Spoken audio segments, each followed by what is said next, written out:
ప్రజలు ముఖ్యమంత్రి మాటలను, ముఖ్యమంత్రి చేసినటువంటి ఆరోపణలను పట్టించుకోలేదు. ప్రజలకు చాలా స్పష్టంగా ఉన్నారు. ముఖ్యమంత్రి గారు గత శాసనసభ ఎన్నికలకు ముందు అనేక మాటలు చెప్పారు. ప్రతిపక్షంలో ఉన్నప్పుడు అనేక రకాల హామీలు ఇచ్చాడు. అధికారంలోకి వచ్చి 14 నెలల తర్వాత ఈ హామీలు అమలు చేయకుండా ఎదురుదాడి చేసేటువంటి ప్రయత్నం చేస్తా ఉన్నాడు. ఆయనకు ఇచ్చింది ప్రజలకు కాంగ్రెస్ పార్టీ, ఆయన నాయకుడు రాహుల్ గాంధీ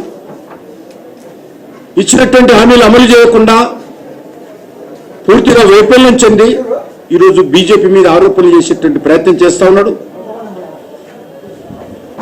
కానీ ప్రజాస్వామ్యంలో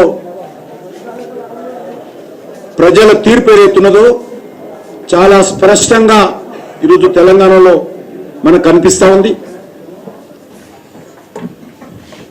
మాది 10 ఏళ్ళు నేనే ముఖ్యమంత్రి ఉంటా, 10 ఏళ్ళు మాదే అధికారం ఉంటుందని ఏదైతే మాకు ఎదురు లేదు తిరుగులేదని మాట్లాడుతున్నటువంటి కాంగ్రెస్ పార్టీకి ఈ ఎన్నికల్లో మరొకసారి కాంగ్రెస్ పార్టీ అధికారంలోకి వచ్చినటువంటి జరిగినటువంటి 2 ఎన్నికల్లో కూడా కర్రు కాచి వాత పెట్టారు కాంగ్రెస్ పార్టీకి. తప్పకుండా మేము తెలంగాణ ప్రజల ఆకాంక్షలకు అనుగుణంగా తెలంగాణ ప్రజల కోసం మేము ఉద్యమ బాట పడతాము.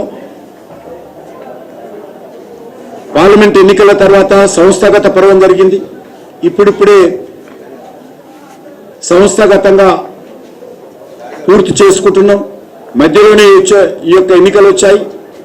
ఈ ఎన్నికల్లో కూడా మా పార్టీ కార్యకర్తలందరూ గత 4 నెలలుగా ఇదే పని చేస్తా ఉన్నాం. ఈ యొక్క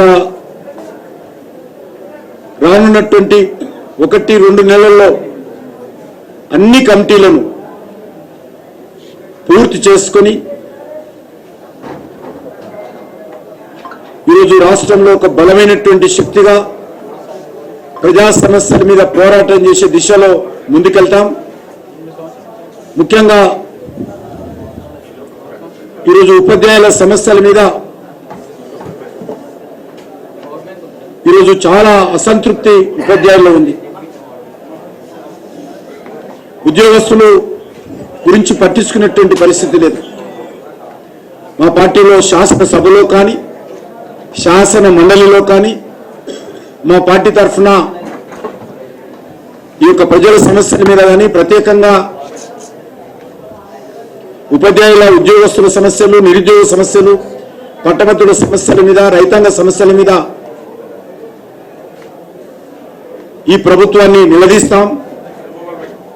అడుగడుగున ఈ ప్రభుత్వాన్ని మరి ప్రశ్నిస్తాం. తెలంగాణ సమాజం తరఫున, తెలంగాణ ప్రజల తరఫున ప్రభుత్వాన్ని అడుగడుగున ప్రశ్నించేటువంటి ప్రయత్నం చేస్తాం. ప్రజల గుండె చప్పుడు, తెలంగాణ ప్రజల గుండె చప్పుడు శాసనసభలోనూ శాసన మండలిలోనూ వినిపిస్తాం. శాసన మండలిలో కూడా ఈరోజు 3 మరి తప్పకుండా ఏ త్రిశూలం ఉంటుందో అదేవిధంగా మా 3 శాసన మండలి సభ్యులు కూడా రానున్న రోజుల్లో ఈ ప్రభుత్వాన్ని నిలదీసేటువంటి ప్రయత్నం చేస్తాం. అనేక రకాలుగా మా పార్టీకి సంబంధించినటువంటి కార్యకర్తలను వేధించినప్పటికీ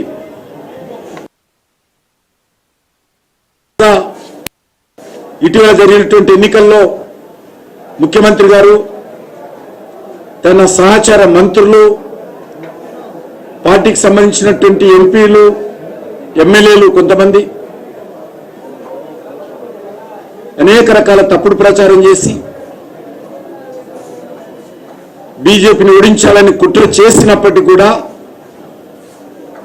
ఎన్నికల్లో బీజేపీ విజయం సాధించడం జరిగింది. ఈ విజయానికి మేమేమి అతి ఉత్సాహం చూపించడం లేదు. మా బాధ్యత పెరిగిందని భావిస్తా ఉన్నాం.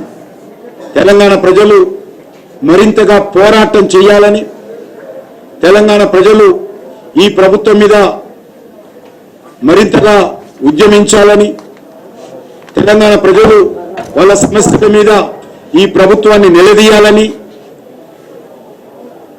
మాకు బాధ్యత పెట్టారని భావిస్తా ఉన్నాం. తప్పకుండా బాధ్యతను మేము గౌరవ పార్లమెంట్ సభ్యులు 8 మంది, గౌరవ శాసనసభ్యులు 8 మంది, గౌరవ శాసన మండలి సభ్యులు 3 అందరం కలిసి రానున్న రోజుల్లో పోరాటాలకు సమాయుత్తమని చెప్పి ఈ సందర్భంగా మనయేస్తున్నాను. నరేంద్ర మోడీ గారి నాయకత్వంలో ఈ రాష్ట్రంలో డబుల్ ఇంజన్ సర్కార్ రావాల్సినటువంటి అవసరం ఉంది. డబుల్ ఇంజన్ సర్కార్ వస్తేనే ఈరోజు తెలంగాణ ఉద్యమకారుల ఆకాంక్షలు నెరవేరుస్తాం. ఈరోజు అనేక రకాల తప్పుడు ఆరోపణలు చేస్తా ఉన్నటువంటి నేపథ్యంలో కూడా ఏమాత్రం ఈరోజు మేము వెనుకడుగు వేసేటువంటి ప్రసక్తి లేదు. అందుకే ఈరోజు భారతీయ జనతా పార్టీ బలపడాలి, తెలంగాణను రక్షించాలి. అందుకే సేవ్ తెలంగాణ, సపోర్టు బీజేపీ అనేటువంటి నినాదంతో ముందుకెళ్తామని ఈ సందర్భంగా నేను భావిస్తూ మరొకసారి తెలంగాణ ప్రజలకు హృదయపూర్వకమైనటువంటి కృతజ్ఞతలు తెలియజేస్తూ, మీరు మా మీద పెట్టినటువంటి బాధ్యతను తప్పకుండా శిరసావహిస్తూ ఆ బాధ్యతను నిర్వహిస్తామని చెప్పి మరొకసారి తెలియజేసుకుంటూ సెలవు తీసుకుంటున్నాను.